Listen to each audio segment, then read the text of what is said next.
21 رمضان المبارک عالم اسلام کی ایک عظیم ہستی، اور وہ کون ہے؟ عالم اسلام کی ایک عظیم الشان ہستی، شمع شبستان ولایت، بہار چمنستان معرفت، امام الوارثین، سید العارفین، خاتم خلافت نبوت، فاتح سلاسل طریقت، مولا المسلمین، امیر المومنین، ابو الائمہ طاہرین، اماموں کے جد امجد، طاہر مطہر، قاسم کوثر، اسد اللہ الغالب، مظہر العجائب والغرائب، مطلوب کل طالب، سیدنا و مولانا علی بن ابی طالب کرم اللہ تعالی وجہ الکریم وحشرنا فی زمرتہ فی یوم حکیم۔ آپ جانتے ہیں کون علی؟ وہ علی جن کو رسول اللہ صلی اللہ تعالی علیہ وسلم نے ارشاد فرمایا کہ تمام لوگ الگ الگ شاخوں سے ہیں لیکن میں اور یہ ایک ہی شاخ سے ہے۔ ہاں وہ علی جو آل مصطفیٰ کی جڑ ہیں، ہاں وہ علی کہ جن کو رسول اللہ صلی اللہ تعالی علیہ وسلم نے ایک لشکر کے اندر روانہ کیا تو مصطفیٰ صلی اللہ تعالی علیہ وسلم کی محبت کا جوش آیا اور آپ نے اللہ تعالیٰ کی بارگاہ میں عرض کی کہ اے اللہ مجھے دنیا سے نہ اٹھانا جب تک مجھے علی کا دیدار نہ کروا دے۔ ہاں وہ علی کہ جن کی نسبت رسول اللہ صلی اللہ تعالی علیہ وسلم نے ارشاد فرمایا کہ اللہ تعالیٰ نے ہر نبی کی ذریت ان کی پشت میں، ان کی صلب میں رکھی ہے لیکن میری ذریت ان کی پشت میں رکھی ہے۔ ہاں وہ علی ابو الائمہ طاہرین کرم اللہ تعالی وجہ الکریم۔ ہاں کون علی؟ وہ علی کہ جن کے لیے رسول اللہ صلی اللہ تعالی علیہ وسلم نے ارشاد فرمایا کہ تو روز قیامت کسیم نار و جنان ہے۔ ہاں وہ علی سید الابرار قاتل کفار۔ ہاں وہ کون کہ جن کے لیے رسول اللہ صلی اللہ تعالی علیہ وسلم نے اپنے اصحاب کے درمیان مواخات یعنی بھائی چارہ قائم کیا تو وہ مصطفیٰ کا پیارا روتا ہوا آیا اور عرض کرنے لگا کہ آپ نے مجھے کسی کا بھائی نہیں بنایا تو حضور صلی اللہ تعالی علیہ وسلم نے ارشاد فرمایا انت اخی فی الدنیا والآخرہ کہ اے علی دنیا و آخرت میں تو میرا بھائی ہے۔ ہاں وہ علی آفتاب مکارم مہتاب بنی ہاشم رضی اللہ تعالی عنہ۔ تو یہ حضرت علی رضی اللہ تعالیٰ عنہ کا یوم شہادت 21 رمضان المبارک، اور آج ہم یہاں پر انہی کی شان بیان کرنے کے لیے اور سننے کے لیے جمع ہوئے ہیں۔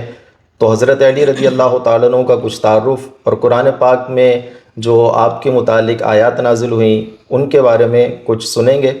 جی جنید بھائی، حضرت علی رضی اللہ تعالیٰ عنہ کا کچھ تعارف، آپ کے ابتدائی حالات ولادت کے بارے میں کچھ بتائیں۔ جی، خلیفۃ المسلمین حضرت علی رضی اللہ تعالی عنہ، آپ کا نام علی بن ابی طالب بن عبد المطلب بن ہاشم بن عبد المناف۔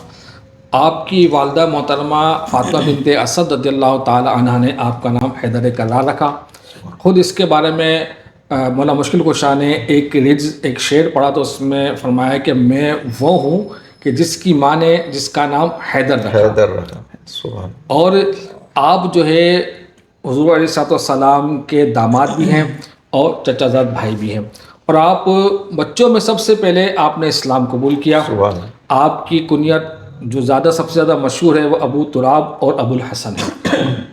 اور آپ کے بارے میں آتا ہے کہ حضور علیہ الصلوۃ والسلام نے ارشاد فرمایا کہ علی سے محبت نہیں کرے گا مگر مومن، اور علی سے بغض نہیں رکھے گا مگر کافر۔ سبحان اللہ۔ اچھا، ابو تراب جو آپ نے کنیت بیان کی ہے جس پر امام اہل سنت کا کیا خوبصورت شعر ہے، اگر آپ کو یاد آئے تو وہ سنائیں۔ اس نے لقب خاک شہنشاہ سے پایا جو حیدر کرار مولا ہے ہمارا۔ اس نے لقب خاک شہنشاہ سے پایا جو حیدر کرار کے مولا ہے ہمارا۔ جی اظہار بھائی، اگر کوئی قرآن پاک کی آیات ہوں حضرت علی رضی اللہ تعالیٰ عنہ کی شان میں، ویسے کئی آیات ہیں، ان میں سے اگر آپ چند ایک بیان کریں۔ جی، قرآن پاک کے اندر حضرت علی رضی اللہ تعالیٰ عنہ کے متعلق آپ کے حق میں بھی اور آپ کی شان میں بھی اور آپ کی تائید میں بھی مختلف آیات نازل ہوئی ہیں، جس کے اندر سورہ بقرہ کے اندر اللہ تبارک تعالیٰ ارشاد فرماتا ہے الذین یقیمون الصلاۃ الذین ينفقون اموالهم باللیل والنہار سرا وعلانیہ۔ یہ آیت مبارکہ حضرت علی رضی اللہ عنہ کے حق میں نازل ہوئی۔ تمام کتب تفسیر میں اس طرح لکھا ہے۔ جی اورنگزیب بھائی، کوئی حضرت علی رضی اللہ عنہ کی فضیلت آپ کے ذہن میں ہو؟ حضرت علی رضی اللہ تعالی عنہ وہ شخصیت ہیں کہ جنہیں عرش پر قدم رکھنے والے آقا صلی اللہ تعالی علیہ وسلم نے حکم فرمایا کہ علی میرے کندھوں پر چڑھ کر کعبے کے اندر والی چھت کے بتوں کو گرا دو۔ سبحان۔ حضرت علی فرماتے ہیں کہ حضور علیہ السلام کے کندھوں پر چڑھ کر مجھے ایسا محسوس ہوا کہ میں ہاتھ بڑھاؤں تو آسمان کو چھو لوں. سبحان اللہ سبحان. اچھا وقاص بھائی آپ یہ بتائیں، حضرت علی رضی اللہ تعالیٰ عنہ کی شان میں نا ایک بہت زبردست روایت ہے کہ نبی پاک صلی اللہ تعالیٰ علیہ وسلم نے ارشاد فرمایا جس کا میں مولا اس کا علی مولا. تو بڑی ہمارے یہاں مشہور ہے. تو اس حدیث پاک کا پس منظر کیا ہے، اس کی کیسے شروعات ہوئی؟ بلال بھائی اس کے حوالے سے یہ ہے کہ 18 ذی الحج وہ دن تھا، نبی کریم علیہ الصلوۃ والسلام حج سے واپسی آ رہے تھے. تو غدیر خم کے مقام کے اوپر نبی رحمت صلی اللہ تعالیٰ علیہ وآلہ وسلم نے وہاں پر ٹھہر جانے کا حکم ارشاد فرمایا.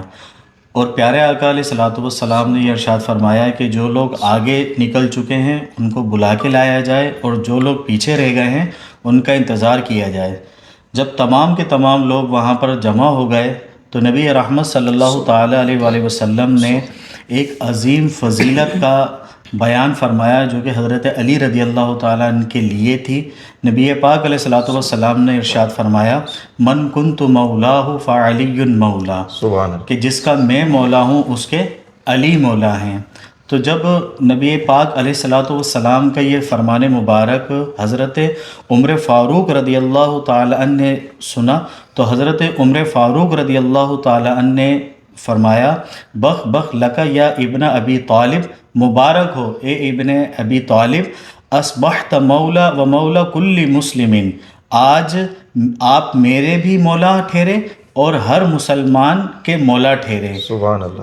اور آپ یہ چیز دیکھیں اس کے اندر کہ یہ اہل سنت کا موقف ہے کہ اہل سنت نہ تو انکار کرتے ہیں اور نہ ہی غلوف کرتے ہیں، بلکہ اس موقف کے اندر آپ کو محبت نظر آئے گی، آپ کو ادب نظر آئے گا، آپ کو اعتدال نظر آئے گا. اچھا وقاص بھائی یہاں پر ایک بات، یہ حدیث پاک تو ہمارے یہاں بہت زیادہ بیان کی جاتی ہے، لیکن یہاں جو لفظ مولا استعمال ہوا ہے اس کا کیا معنی ہے؟ اس کے حوالے سے مفتی احمد یار خان نعیمی رحمۃ اللہ تعالیٰ علیہ ارشاد فرماتے ہیں کہ اس مقام پر مولا سے مراد خلیفہ نہیں بلکہ دوست اور مددگار ہے.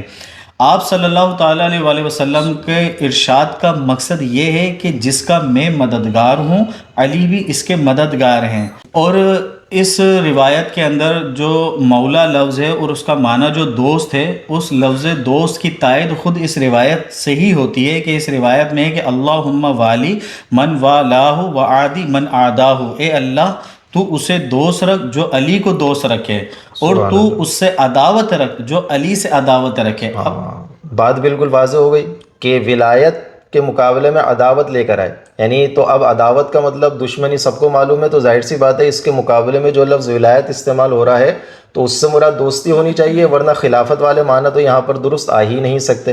اچھا وقاص بھی آپ نے ابھی جو مولا کا لفظ کا ترجمہ بتایا کہ اس کا معنی مددگار اور دوست، تو اس کی تائید قرآن پاک سے بھی ہوتی ہے نا. قرآن پاک میں سورہ تحریم میں آیت نمبر 4 میں اللہ تبارک و تعالیٰ ارشاد فرماتا ہے وَإِن تَظَاهَرَ عَلَيْهِ فَإِنَّ اللَّهَ هُوَ مَوْلَاهُ وَجِبْرِيلُ وَصَالِحُ الْمُؤْمِنِينَ وَالْمَلَائِكَةُ بَعْدَ ذَلِكَ ظَهِيرٌ، کہ اگر تم ان پہ زور باندھو تو اللہ ان کا مددگار ہے، دوست، اور جبریل اور نیک مومنین، اس کے بعد فرشتے مدد پر ہیں. ٹھیک. اسی طرح ایک آیت مبارکہ ہے سورہ محمد میں بھی ہے غالباً، سورہ محمد میں بھی ہے وَأَنَّ الْكَافِرِينَ وَأَنَّ الْكَافِرِينَ لَا مَوْلَى لَهُمْ. ٹھیک ہے. اسی طرح جیسے نعم المولا و نعم النصیر اللہ تبارک تعالیٰ کے بارے میں ہے. اب ان جگہوں پر کہیں پر بھی جو ہے نا مولا بمانا خلیفہ درست ہو ہی نہیں سکتا، تو پتہ چلا کہ یہ جو من کنتو مولا والی حدیث پاک ہے یہاں پر مولا سے مراد جو ہے وہ دوست اور مددگار ہے. قرآن کریم کے اندر اللہ تبارک و تعالیٰ نے رسول اللہ صلی اللہ تعالیٰ علیہ وسلم کے اصحاب اور آپ کے ساتھیوں کی ایک بڑی خوبصورت شان بیان کی. فرمایا محمد الرسول اللہ والذین معہ اشداء علی الکفار رحماء بینہم، کہ محمد اللہ کے رسول ہیں اور ان کے ساتھ والے اشداء علی الکفار، کافروں پر بڑے سخت ہیں، ورحماء بینہم، لیکن آپس کے اندر بڑے رحم دل ہیں. وہ کسی نے کہا تھا، شاعر مشرق نے کہا تھا، ہو حلقہ یاراں تو با ریشم کی طرح نرم، رزم حق و باطل ہو تو فولاد ہے مومن. گویا کہ یہ آئینہ دار تھے، اور یہ شعر اس آیت کریمہ کا آئینہ دار ہے کہ ان اصحاب کی اور صحابہ کرام کے آپس کے اندر دوستیاں، اور خاص طور پر حضرت علی رضی اللہ تعالیٰ عنہ سے صحابہ کرام اور خلفاء راشدین کی جو محبتیں تھیں، سبحان اللہ، بندہ اس کو پڑھتا ہے تو حیرت کے اندر آ جاتا ہے کہ کس طرح سے انہوں نے حضرت علی کے فضائل بیان کیے۔ حضرت ابوبکر صدیق رضی اللہ تعالیٰ عنہ کا یہ معمول تھا کہ آپ حضرت مولا مشکل کشا کرم اللہ تعالیٰ وجہ الکریم کے چہرے کی زیارت کیا کرتے تھے اور کثرت سے کیا کرتے تھے۔ تو جب حضرت عائشہ صدیقہ رضی اللہ تعالیٰ عنہا نے اس چیز کو دیکھا تو آپ نے اپنے والد گرامی سے عرض کی کہ میں کیا دیکھتی ہوں کہ آپ علی کے چہرے کی خوب دل بھر کے اور بالکل اچھے طریقے سے زیارت کرتے ہیں، اس کی کیا سبب ہے؟ تو حضرت ابوبکر صدیق رضی اللہ تعالیٰ عنہ فرماتے ہیں سمعت رسول اللہ صلی اللہ علیہ وسلم یقول النظر الی وجہ علی عبادت، یعنی کہ رسول اللہ صلی اللہ علیہ وسلم نے فرمایا، میں نے رسول اللہ صلی اللہ علیہ وسلم سے سنا کہ آپ نے فرمایا کہ علی کے چہرے کی طرف دیکھنا عبادت ہے۔ سبحان اللہ۔ حضرت عمر رضی اللہ تعالی عنہ نے فرمایا کہ میں اللہ تعالیٰ کی پناہ مانگتا ہوں کہ میں اس قوم میں ہوں کہ جس میں حضرت علی رضی اللہ تعالیٰ عنہ نہ ہوں۔ ماشاءاللہ ان کی محبت آپس کی، یعنی یہ حضرت ابو بکر ہیں اور وہ حضرت عمر فاروق اعظم رضی اللہ تعالیٰ عنہ ہیں، اور پھر یہ کیسی حضرت علی کی شان بیان کر رہے ہیں۔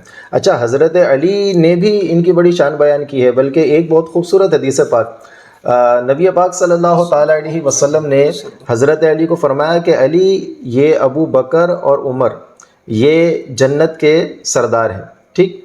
تو اب لیکن تم ان کو خبر نہیں دینا، یعنی حضرت رسول اللہ صلی اللہ تعالیٰ علیہ وسلم نے حضرت علی کو کہا کہ تم ان کو خبر نہ دینا۔ اس پر امام اہل سنت رحمۃ اللہ تعالی علیہ نے بڑا خوبصورت شعر لکھا کہ فرماتے ہیں یہ دونوں ہیں سردار دو جہاں، اے مرتضیٰ عتیق و عمر کو خبر نہ ہو۔ اچھا، یہ جو بات بیان کی نا بڑی دلچسپ ہے کہ علی تم ان کو خبر نہیں دینا، اس کی شارحین نے تشریح کی ہے کہ علی تم ان کو خبر نہیں دینا، میں خود ان کو خبر دوں گا تو زیادہ خوشی ہوگی۔ تو اس لیے آپ یہ دیکھیں کہ وہاں پر حضرت علی ان کے فضائل بیان کر رہے ہیں اور یہ حضرت علی کے فضائل بیان کر رہے ہیں۔ پکاس بھائی آپ مزید کوئی اگر فضیلت سنیں۔ بلال بھائی، حضرت امیر معاویہ رضی اللہ تعالیٰ عنہ کو جب مولا مشکل کشا حضرت علی المرتضیٰ کرم اللہ تعالیٰ وجہ الکریم کی شہادت کے بارے میں خبر پہنچی تو اس وقت آپ کے پاس حضرت علی رضی اللہ تعالیٰ عنہ کے ایک ساتھی حضرت زرار صدائی رحمۃ اللہ تعالیٰ علیہ موجود تھے۔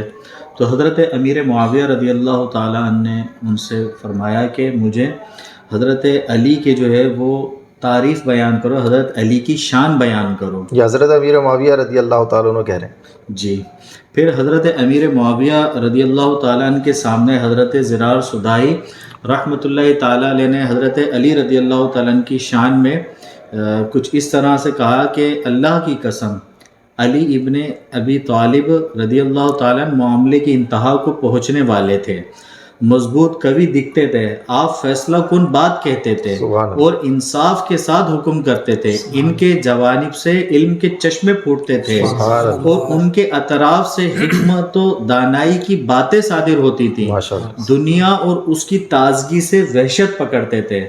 جب حضرت امیر معاویہ رضی اللہ تعالیٰ نے یہ باتیں سنی تو آپ نے فرمایا، آپ پر گریہ طاری ہو گیا اور آپ نے فرمایا کہ اللہ تبارک و تعالی ان پر رحم فرمائے، اللہ کی قسم ابو الحسن ایسے ہی تھے۔ ماشاءاللہ، سبحان اللہ۔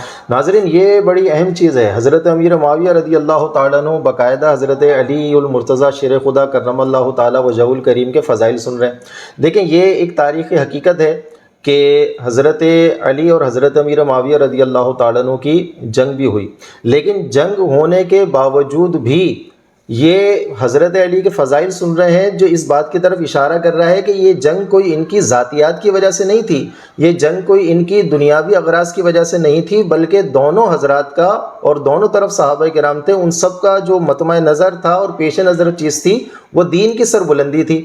یہ ایک الگ بات ہے کہ اہل سنت کا یہ موقف ہے کہ جتنی بھی جنگیں ہوئیں حضرت علی رضی اللہ تعالیٰ عنہ کے مقابلے میں صحابہ جو تھے تو ان میں حضرت علی رضی اللہ تعالیٰ عنہ حق کے زیادہ قریب تھے اور جو دیگر صحابہ کرام تھے وہ خطائے اجتہادی پر تھے، لیکن اس کے باوجود تعریف کرنا بتا رہا ہے کہ یہ جنگیں ان کی ذاتی اغراض کی وجہ سے نہیں تھی بلکہ دین کی سربلندی کے لیے تھیں۔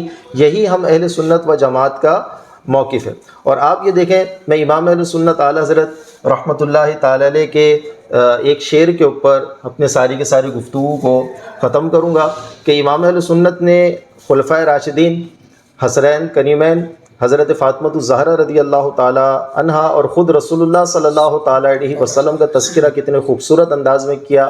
آپ فرماتے ہیں مولا گلبن رحمت زہرا، سبتین اس کی کلیاں پھول، صدیق و فاروق و عثمان، حیدر ہر ایک اس کی شان.